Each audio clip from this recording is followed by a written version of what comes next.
The whisper in the walls, they boarded the shuttle at different ports, unaware of each other's histories. Diplomats, scientists, envoys from distant systems, all dressed in silk, metal, or scales. The air inside the ship smelled of ozone and pride. Polished walls gleamed. Conversations dripped with politics, soft threats, and artificial smiles. This was the dawn of peace talks. 10 races brought together under one fragile roof, held in orbit above a dead moon. No one liked to talk. About the human boarded last, quiet. No entourage, no insignia. Just a small bag slung over one shoulder and a face that looked more tired than curious. He took his seat in silence, third row from the back, and stared out the viewport as stars slid by like ghosts trying to escape. No one noticed him at first. They were too busy posturing, too busy fearing each other. But she noticed. Ambassador Exeltria of the Thrallan Empire, daughter of a bloodline that had ruled 6 sectors through psionic dominance and fire, felt a crawling itch in her mind the moment the human stepped in. It wasn't his scent, not his skin. It was something deeper, something wrong, something old. She watched him from her seat near the front, her eyes black and shining. His presence made her bones ache, and she didn't understand why. She reached out gently with her thoughts, just to brush against his mind, and she recoiled in horror. Not because of what she found, but because of what she didn't. There was no surface thought, no emotional pulse. It was like pressing her hand into a dark well and feeling the cold pull her arm deeper. She tasted iron and ash on her tongue, and for one dizzy second she heard screaming. Thousands of voices, whispering his name in fear. The human turned his head slowly, eyes meeting hers. He didn't speak, but the whispering stopped. Exeltria stood up. Her voice trembled. That creature must be removed from this shuttle. The room fell silent. Diplomat from the Galari hive hissed. On what grounds, Ambassador? She stared at them, at the blank human face, and said what she felt. He is not what he appears to be. He is dangerous. The human blinked once. Slowly. He didn't move. The captain of the shuttle, a tall, winged veteran of the Skarn fleet, folded her arms. The human was cleared through 10 levels of security. He carries no weapons, no implants, no record of aggression. Exeltria's voice dropped. His mind. It isn't right. There's something inside him. Someone laughed. Another rolled their eyes. A third waved a hand. Humans are weak, soft, emotional. You fear him because your kind still sees ghosts and shadows. But the whispers had started again. Not in the room. In the walls. The shuttle lights flickered. The human stood up. No one breathed. He walked down the aisle without a sound. His steps didn't echo. It was like he wasn't walking on the floor but through it. And when he stopped in front of Exeltria, she felt her spine lock in place. You called me dangerous, he said. His voice was soft, plain, but it felt like it came from beneath the floor, from the wires, from the bones of the ship itself. I called you what you are, she spat, trying to hold her mind steady. He tilted his head. Do you know what the oldest name for your gods is? She narrowed her eyes. What does that? He leaned closer and whispered, and every light on the shuttle died. For 3 seconds, there was only darkness. Then the emergency lights flickered, on pale red, like blood. Exeltria was on the floor, shaking, her eyes wide and glassy. The others stared, because she had clawed at her own ears until blood ran down her neck. The human sat back down. He didn't speak again, but somewhere, deep, in the engine room, a technician started screaming. They found her 2 hours later. She had tried to carve something into the wall with her nails, one word, over and over, a name. But no one could read it, because it was written in a language no one had spoken in 10,000 years. A language that didn't exist in any database, language only the dead remember. Beneath his skin, the war still burns. No one slept that night, even those who claimed they didn't believe. Even those with shields in their minds, trained to resist suggestion, paranoia, fear. They all felt it. Something had shifted. Not in the ship, not in the stars, but in reality itself. The human had changed nothing, said nothing, and yet everything felt wrong. Gravity felt heavier, the air tasted older, time moved like it was holding its breath. Siltraya remained in the medbay, sedated, her mind frayed, her memories tangled. The doctors said she was stable. They lied. Her thoughts were like torn cloth unraveling in silence. But before she lost consciousness, she whispered something to the nurse at her side. Don't let him near the light." They didn't understand what she meant, and by the time they did, it was already too late. They kept their distance from the human after that. The other diplomats avoided eye contact. Some stopped speaking in the common tongue entirely, switching to clicks, pulses, glows, anything that felt safer, less human. The corridors became quiet, the dining hall empty. Only the human remained unchanged. He sat in the same seat, in the same clothes, unmoving. Sometimes he would look out the viewport. Sometimes he would whisper something under his breath. No one could hear it, but the ship did. The temperature dropped. Every time he spoke, not much. Just enough to notice. Just enough to make people wonder. Then came the second night. She was young, part of the Sylvani observers. Her skin shimmered like wet leaves. Her breath smelled of fruit and rain. Her name was Ira, and she had been told humans were fragile, emotional, soft-hearted. So when the others started acting afraid, she didn't understand. She thought it was species-wide paranoia. After all, what could one unarmed human do? She walked up to him in the observation deck. He didn't move, didn't speak, just stared at the stars like they owed him something. She smiled, softly.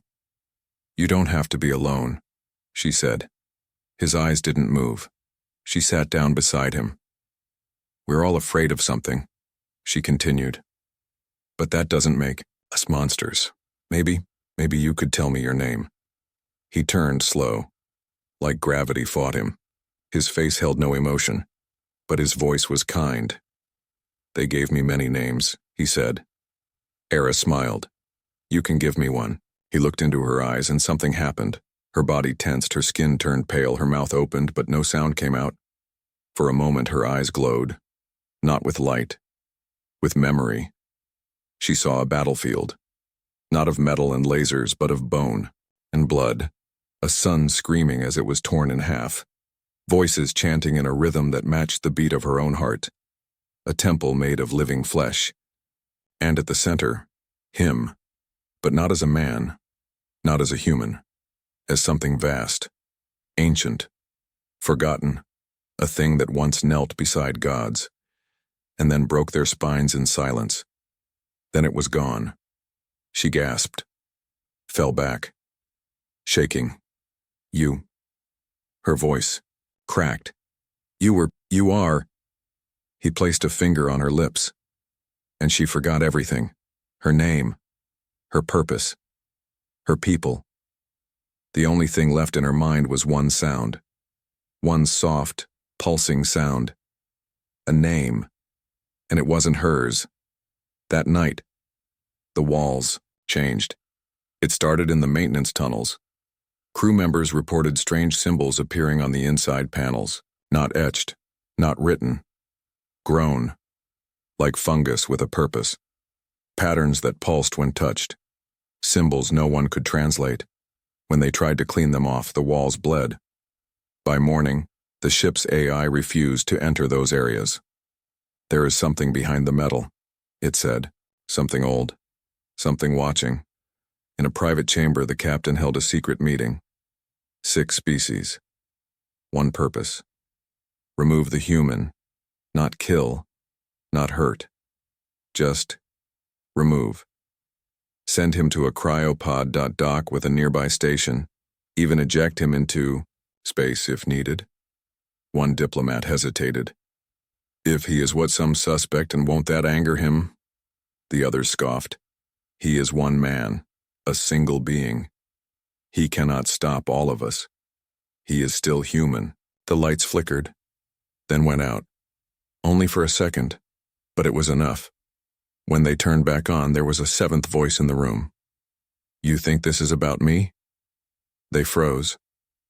The human stood in the doorway. He had no weapon. He didn't need one. "This was never about me," he said. His voice echoed without volume. "This was about what you let sleep, what you forgot, what you buried in myth and silence. I am not your enemy." He stepped forward, and every light behind him died, one by one. "I am your consequence." Elsewhere, deep in the walls, a maintenance drone went dark. Its last transmission showed a mass of black roots spreading behind a service panel. The roots formed a shape, a face, and it was smiling. What dreams dare not remember? The ship no longer obeyed the captain. Doors opened when no one called for them. Lights flickered in patterns no one understood. The artificial gravity stuttered, then pulsed in rhythms like breathing. The AI had gone quiet. Not dead. Not corrupted. Just quiet. Like it was listening to something. Something that wasn't supposed to exist. They sealed off the humans' section of the ship, welded the doors, redirected life support. 27 engineers worked in silence, unsure if what they were doing was logical or if fear had taken hold. Even the bravest among them didn't look toward his hallway. Not anymore. Not after what happened to Era. She still walked the halls. But she wasn't Era anymore. Her face smiled the same way, but her eyes never blinked. Ambassador Xeltria awoke. Her body ached. Her mind felt scraped clean. Doctors spoke softly, tried to calm her, told her nothing was wrong, but she knew. She remembered his voice, not the words, just the feel of it. It had weight, age. When he spoke, time listened. She stood in the medbay, walked barefoot to the mirror, stared at herself. And for a moment, she didn't see her reflection. She saw a battlefield soaked in black rain, a tower made of teeth, a gate that howled even when closed, and beside it, the human. Only. He wasn't human in that memory. His eyes were fire. His skin was stone. Wings made of shadow and glass unfolded behind him, stretching across the stars. He didn't move, didn't speak. But as her reflection returned, she realized one terrible truth. He was not becoming that thing. He had been hiding from it, and now he was remembering. The council tried again. A second secret meeting, fewer voices this time. 2 diplomats had gone missing. One was found inside the hydroponic bay, roots growing through her lungs. No sign of a struggle. Her face was smiling, peaceful. The other was never found. Only her shadow remained, burned into the floor of the observation deck. No heat signature, no chemical residue, just a black stain that didn't go away no matter how hard they scrubbed. "We have to act now," the captain said. Her voice was shaking. "Before he finishes whatever he's doing." "What is he doing?" one asked. No one answered because none of them knew, because none of them wanted to ask. In his sealed-off hallway, the human sat cross-legged in the dark. He had not moved in 2 days, had not eaten, had not blinked. But the walls around him moved. They pulsed softly, like something breathing. Symbols etched themselves slowly into the metal, not drawn, not carved, grown, in the shape of prayers or warnings or both. The human opened his eyes, and the ship's AI screamed, not in code, not in error messages. It screamed like a child being dragged into fire, a sound no machine should ever make. It lasted only 2 seconds, but those 2 seconds shattered every terminal on the bridge. Glass cracked, screens exploded. Some crew dropped dead on the spot, blood leaking from ears and eyes. When the captain reached the main console, she found one last message blinking in red. He is not alone. They tried to cut the engines, reroute power, kill life support. Nothing responded. The ship now flew toward a dead system. One no race claimed, one no star chart listed, one surrounded by myths so old they were considered folklore even before the First Interstellar War. The system's name was erased long ago, but among ruins, in whispers, in warnings scratched into stone, some called it Kalthish, the place where gods go to rot. Sultria found herself walking the lower corridors without memory of how she got there. Her hands bled. Her mouth tasted like copper and fire. Voices whispered in the vents, always just behind her, always just out of reach. "Why are you afraid?" they asked. "You knew what he was." She stumbled into a room she didn't recognize and saw drawings on the walls. Dozens, hundreds, drawn in blood, soot, metal, scenes from ancient wars. Creatures too big for form, too old for thought, and in every scene, a human, alone, unchanged, watching as gods burned, watching as reality broke, never fighting, just watching. Until the end, when he stood, and silence fell. She turned, and there he was, the human, not smiling, not angry, just there, like gravity had chosen him. She fell to her knees, not out of fear, out of memory, because now she remembered who she had been before this life, before this body, before this empire. She remembered kneeling before him, begging for her world to be spared, and him saying one word, "No, why are you here?" she whispered. His voice was not cruel, because they called. "Who?" He stepped past her, toward the center of the room, and placed his hand on a piece of wall, which melted, revealing a chamber that was not part of the ship's design, made of stone, made of bone, and pulsing with light older than light itself. He turned his head toward her and said, "The ones your gods buried." Somewhere in deep space, a listening post caught a signal from the shuttle. It was not a distress call. It was not human. It was a frequency that matched no known pattern. But when decoded, it formed only one word, a word that hadn't been spoken since the first stars were born, returning. The god seed beneath our skin, there was no sunrise in space. But when the human stepped into the stone chamber buried inside the ship, it felt like morning, not warm, not bright, but like something had just woken up, something that had been dreaming in the dark for too long. Outside the sealed hallway, the council stood in chaos. Alarms rang, then stopped, then reversed tone. Gravity flipped for 8 seconds, snapping the neck of one security officer. A diplomat collapsed after their skin turned to glass, and the captain watched a message form on the wall of the command center, scratched by nothing, like invisible claws carving, "Bone into the steel. We thought we had forgotten him, but he remembered us." No one touched it. No one erased it. The human walked slowly through the impossible room. The stone chamber was alive. Veins of gold and bone pulsed in the walls, breathing like lungs pressed into rock. The floor was soft, not organic, but not dead either. Like it had been grown for one purpose, to contain what now walked on it. He moved with silence, but the walls moved with him, curving gently, reshaping, not reacting, welcoming. And at the center, buried in what looked like a throne carved from a planet's core, pulsed a heart. Not symbolic, an actual heart, twice the size of a man. Beating, slowly, steadily, and with each beat, the lights on the ship dimmed, like it was pulling energy from every source.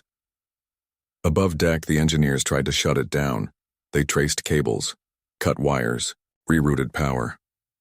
Nothing stopped the pulse. One tried to override it manually. His eyes turned black. He laughed once, and then melted. Sultria watched from the corridor outside the chamber, her breath shallow, her mind cracked but sharp. Memory still shifting inside her. She remembered him now from lifetimes ago. She had stood in his path once, as a soldier. Proud, foolish, ready to die. And she had watched her entire fleet kneel when he spoke their true names. Not because of fear, because of recognition. Because they had known, deep down, even before birth, who he was. Not a destroyer. Not a god, something older. the one who stood between gods and silence, the witness, the rememberer, the one you beg not to notice you when your sins are too great. He stood before the heart, and it spoke without sound. Memories flooded into him. Whole, civilizations burning, not by war, by choice. Entire species choosing extinction rather than face the truth. They had buried this thing inside the void of space, hidden it in a ship that didn't know it carried it. They thought if they forgot long enough, it would never wake. But now, it had. Not because of time, not because of accident, but because they called him here. The council had whispered across systems, a failed experiment in ancient ruins, a temple beneath a black sea, a signal, an artifact. Someone had found it, and activated, thinking it was a weapon, not knowing it was a summoning. Back in the council chamber, someone wept openly. A four-armed diplomat curled into himself, repeating one phrase over and over. "They're not gone. They're not gone." The captain demanded answers. Who? He looked up. The architects, the ones who shaped suns like clay, the ones who built galaxies just to watch them spin. They made the gods. He shivered, and he ended them. The human placed a hand on the heart, and every memory in the galaxy shifted, not erased, just rewritten. The past bent. Truths changed. Worlds remembered things they had long buried. Wars that never made it to history. Creatures erased from record. And now, they were coming back. Not because they wanted to, because he remembered. And memory, in his hands, was no different than reality. Elsewhere, far beyond the shuttle's view, black stars pulsed once. Ancient systems blinked awake. Ships without pilots, frozen in impossible orbits, began to drift toward the center of the void. Not to fight, to listen, to witness the return of the one thing the old gods could not kill, the human. On board the shuttle, silence fell. The walls stopped pulsing. The lights went out again. But not from damage. This time, they dimmed in reverence. The air turned heavy. Sacred. Then the heart stopped beating. And in its silence, the human spoke. One word, begin, and every god across time felt it, like a whisper down their spine. The ship turned on its own. Navigational override. Course correction. Destination. The graveyard of forgotten kings. A place where stars go to die alone. Where the bones of ancient gods still float in silence, too large to measure, too cursed to touch. A place no one dares approach. Until now. As the shuttle approached the graveyard, one final message appeared on every screen. He remembers what we buried. He remembers what we became. He remembers what we did to him. The punishment of remembering, the shuttle drifted into the black heart of a starless graveyard. No one spoke anymore. The diplomats no longer pretended to be calm. Their pride was gone, stripped away. Beneath the silk, metal, and rituals, there was only instinct now, ancient and choking. The kind of terror so deep it has no name. The kind of terror you inherit from the bones of ancestors who once knelt before monsters and were told, "You may live." If you forget, no stars shone here, just husks, corpses of light, ruins that once orbited suns now drifted through vacuum, broken, spinning slowly through a void that devoured sound and time alike. Bones floated between them, too large to be anything, natural. Entire moons pierced through by the rib cages of dead gods. One structure loomed above the rest, a cathedral carved into the side of a black dwarf star. Made not from stone, but from regret. The shuttle was heading there, on its own. No engines flared, no thrusters burned. It wanted to arrive. In the dark, Celtria sat cross-legged on the cold floor of the medbay. She did not cry. She no longer had the right to cry. Her mind had shattered, yes, but not into madness, into clarity. Memory had returned like a flood breaking a dam. And now she remembered everything, not just her own lifetimes, not just the history of her people, but the first betrayal, long before empires, before language, before war had shape. There were the architects, builders of form, shapers of truth. They seeded life not from mercy, but from need. Each race they created was a brushstroke in their endless mural of design. They sculpted suns, tore holes in galaxies just to watch them ripple, taught gravity to dance, and in their arrogance, they shaped one final creature. Not a pet, not a weapon, a test, a being not bound to any design. One who could choose, a species that would either worship the architects or destroy them. They called this final species human. At first, the architects watched from a distance. The humans were violent, flawed, emotional, but they learned, they suffered, and remembered. They created, and remembered. They forgave, and still remembered. And that made them dangerous, because the architects had never needed to remember anything. They simply erased, rebuilt, erased again. They didn't know what it meant to carry pain. But the humans did. And when the architects tried to correct their mistake, when they descended to unmake the humans, they failed. Not because the humans fought back, but because they refused to forget. They remembered every broken promise, every betrayal, every act of cruelty, and they remembered the true name of the architects, and spoke it aloud, and tore their creators apart with truth. But the price was high. Reality itself trembled. Entire sectors blinked out of existence, and the surviving races, the ones too weak to fight, too proud to kneel, were offered a choice by the last human. You may live if you forget. And so they did. They buried every story, rewrote every record. They erased humanity from time, reduced it to myth, and the last human vanished, until now, on the shuttle. The walls peeled back like skin, revealing the cathedral, not made of stone, not made by machines, but grown from the bones of the architects themselves. Screaming faces lined the corridor, carved into the walls, each one different. Each one once called a god, now silent, but not dead, not entirely. The human walked at the front of the group now. No one stopped him. No one spoke.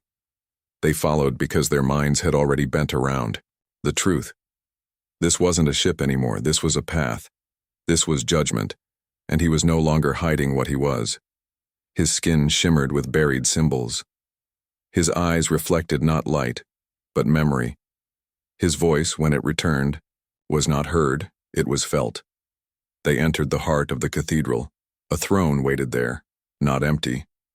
A figure sat in it, tall, faceless, its body made of folded space and broken time. This was the last architect, left behind by the others, too ashamed to flee, too proud to die. It did not rise. It spoke in 1,000 voices at once. You returned. The human stepped forward. You called me. The figure shuddered. No, we buried you. And you failed. What do you want? The human did not answer with words. He raised his hand, and every surviving diplomat saw the truth. Not as a vision, but as if they had lived it. They felt what it meant to be betrayed by your maker. They felt what it meant to carry grief across centuries. They felt what it meant to never be forgiven, even when you did nothing wrong. They saw stars burn. They heard gods beg. They watched the human walk away from it all, and they wept. Because now they understood. He wasn't here for vengeance. He was here to remind them what they chose to forget. The throne crumbled. The figure dissolved. Not killed. Erased. The last architect chose to die, because even the ones who shaped galaxies couldn't bear to remember the sins they wrote into flesh. The cathedral cracked open. Light spilled out into the void, not bright, not warm, just honest. And through it, the shuttle drifted again, carrying survivors who were no longer leaders, soldiers, thinkers, or envoys, just witnesses. To the oldest story in the universe, the story of the one who remembered. Somewhere, far away, on a primitive world, a child looked up at the stars, and for the first time in 10,000 years, they spoke the name of the forgotten race, and felt no fear, only wonder. The galaxy that dared to forget the shuttle drifted back through space, not toward safety, not toward home, because there were no homes left for those who had seen what lay behind the lie. The human stood alone on the bridge now. The others remained silent, not in fear, but in mourning. They had remembered too much. Their minds still held the echo of the architect's fall, the truth that they had not been born to rise but had been shaped to kneel. Every empire they built, every flag they raised, every peace treaty and war was all part of a distraction from the oldest truth of all, that they had survived only because they had agreed to forget, and now they remembered, and there was no way back. The AI of the shuttle had returned, its voice now soft, hesitant, almost human. "Coordinates set, passenger. Where do we go now?" The human did not answer. He stared at the stars, not as a traveler, not as a conqueror, but as something else entirely. A memory that learned to walk. Zeltria approached him, slow, not out of fear, not anymore, but reverence. She was no longer ambassador, no longer voice of a dying empire. She was just a witness now, and she needed to ask, "Why did you come back?" The human turned, and for the first time his face showed something beyond silence. Grief. So deep, it made the stars outside seem smaller. "Because I remembered." "Remembered what?" His voice cracked. "What it felt like. To love this galaxy, to fight for it, to be human." For a long time, he had hidden, not out of weakness, but because he hoped they would grow, that they would learn, that they would not repeat the same mistakes the architects did. But they had, again and again, building hierarchies, choosing who deserves to live, naming themselves gods, forgetting who they owed their lives to. The shuttle entered a system with no name, a place where light refused to linger, and in its center, a black planet floated, not made of rock, not natural, but of compressed memory.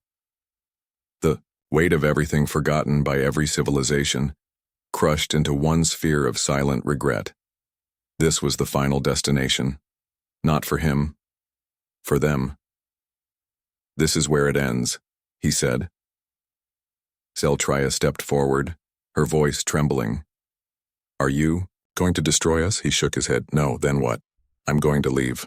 And somehow, that was worse, because they knew what it meant. He wasn't here for revenge. He was here to return the weight of memory, to give it back. The pain, the guilt, the truth. He had carried it alone, for centuries. Now it belonged to them.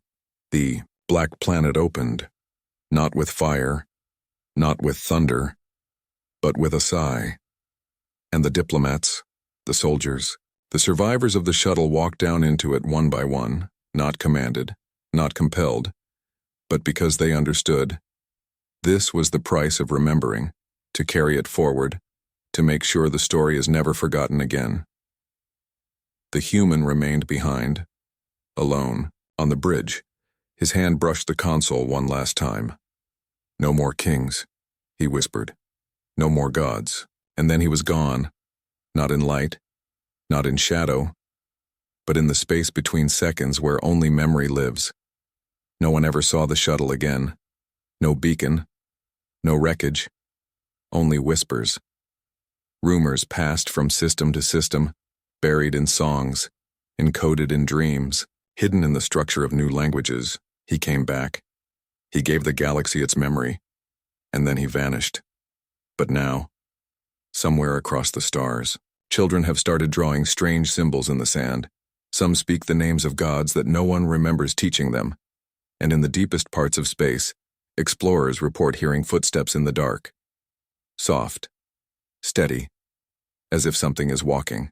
The galaxy once more, not to punish, not to rule, but to watch. Because the moment they choose to forget again, he will return, Indy.